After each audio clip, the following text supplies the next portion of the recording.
The hardest part, that has to be absolutely the part where I don't get to see my kids as they get older.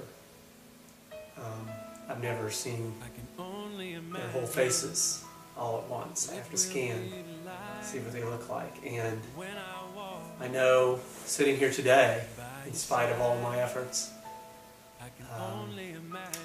I'm not going to know what they look like as young adults. And I'll probably never see what my grandchildren look like.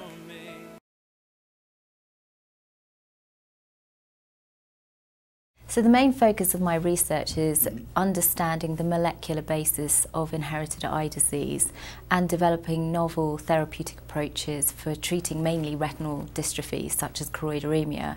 Okay. At the moment I'm working on the use of small molecule nonsense suppression drugs which have the ability to override a certain type of mutation that actually causes up to 30% of cases of choroideremia. This particular mutation causes abnormal stop signals in our genetic code in the choroideremia gene, and therefore you don't produce normal full-length protein, and that's what leads to the retinal degeneration in patients. These drugs can override these abnormal stop signals and produce up to 25% of functional protein, and this is more than enough to halt or even prevent the onset of choroideremia in patients.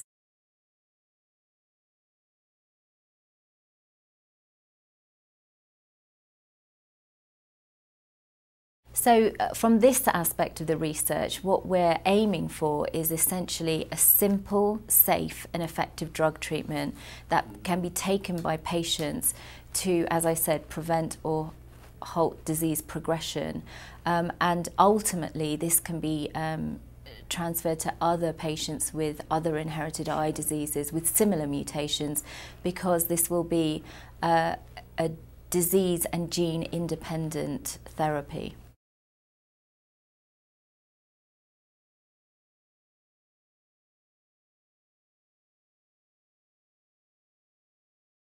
I have a genetic eye disease, rare genetic eye disease called choroideremia that leads to progressive vision loss and blindness. That causes a lot of suffering, really.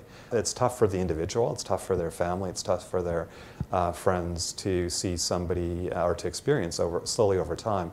This is a genetic disorder, and we fully understand the genetics of it. So I've got 3 beautiful daughters. They are all carriers of this gene defect. And so if they have children, there's a 50-50 chance that if they have males that they will be like their dad. If they have female daughters, there's again a 50-50 chance that their daughters will be carriers like they are. So that's a heavy burden on young women. This challenge is going to reappear down the generational line for sure.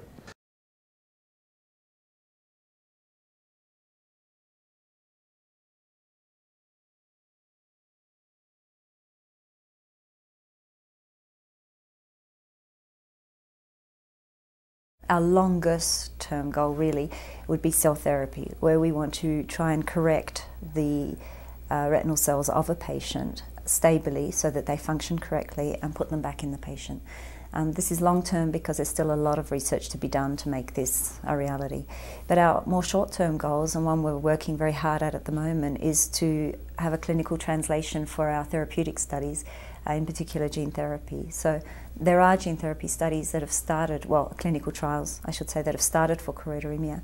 They use a viral vector that we've discovered in our cellular model is probably a little bit less efficient than other ones. So we're really pushing ahead to try and get the vector that we think is much more efficient to the clinic for choroideremia patients.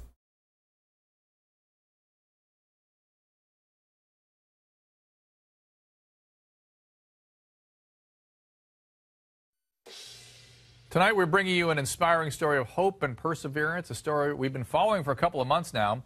A young man on the verge of going blind, racing to save his eyesight. Take a look at this. And with that, more than 15,000 runners took to the streets to participate in the Austin Marathon. His grueling 26.2-mile course was especially challenging for one particular participant who ran the full marathon blindfolded with a guide. He's doing great. Where are we so far? I don't know. Mile 4.5-ish. His name is E.J. Scott, and he is slowly going blind. About 10 years ago, E.J. was diagnosed with choroideremia, or CHM, a genetic eye disease that slowly erodes your peripheral vision and eventually your central vision. E.J.'s brother and 7-year-old nephew have also been diagnosed with this disease, and there is no cure. Keep it up, good job! So E.J. decided he had to take action to raise awareness and funding for CHM. He's running 12 marathons this year, one a month, hoping to raise $12,000 per race. E.J. has to run each race blindfolded because cumulative exposure to sunlight would further damage his eyes. Let's go, E.J.! Austin was race number 2. He's got it. He's got it. Before the race, E.J. met up with 7-time Tour de France winner Lance Armstrong, whose Livestrong Cancer Foundation sponsored the event. When I read the article in the paper this morning, I was like, blindfold. I'm like, I'm gonna walk over to the coffee pot blind. I mean, you just cover my eyes. You know, people take things for granted in life, obviously, and you know, your sight is something that obviously is most of us take for granted. All of us take for granted. When you think about it, I mean, 26 miles, how many steps is that? 5 hours? It's thousands and thousands of steps. I mean, we all take a step and we see where we're going, for the most part, all of us, and you know, it's admirable. I can't even imagine.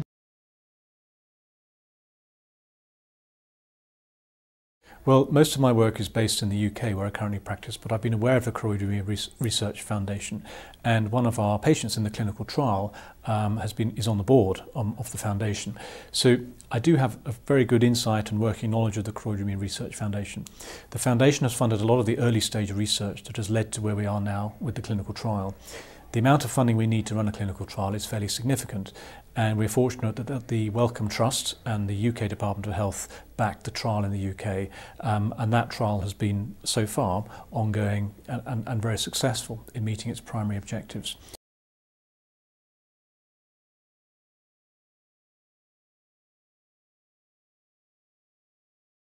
Wizards, I have to say, we're in a debt of gratitude to the Wizards of Winter, Scott, Sharon, Tommy, Stephen, and all the members.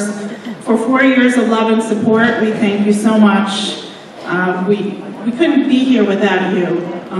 You have propelled us into a spotlight that is just amazing, so we thank you. Jean Bennett, who we were hoping would be here, maybe she'll be here a little later. Jean Bennett is the researcher who is my hero, lots of us. She's our hero because she has worked tirelessly to find a cure for this disease. This disease has been in my family now for over 100 years. My great-grandfather, my father, who you will see with me, and now Marky and Maggie. Maggie is a carrier, Marky is affected. It's time that it needs to go. I'm done. It's time, and I'm so grateful to my husband, who is my rock and my support.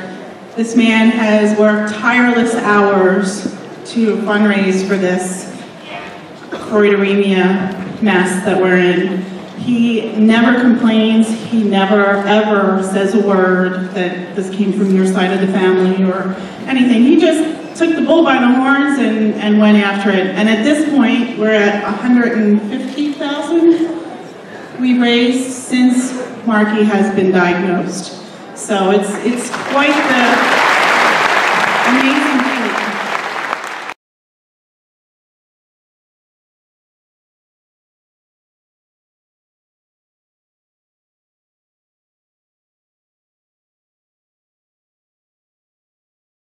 I'm really optimistic that there will be a treatment that will be developed soon. And it will be the first of a number of steps to develop a treatment for this disease. I think this treatment will most likely halt the progression of the disease, the initial treatment. But ultimately, I think what we will be able to do is to prevent people with this condition from ever developing the symptoms of this disease, to spare them from the challenges of living as a blind individual and adapting to a world of sighted people.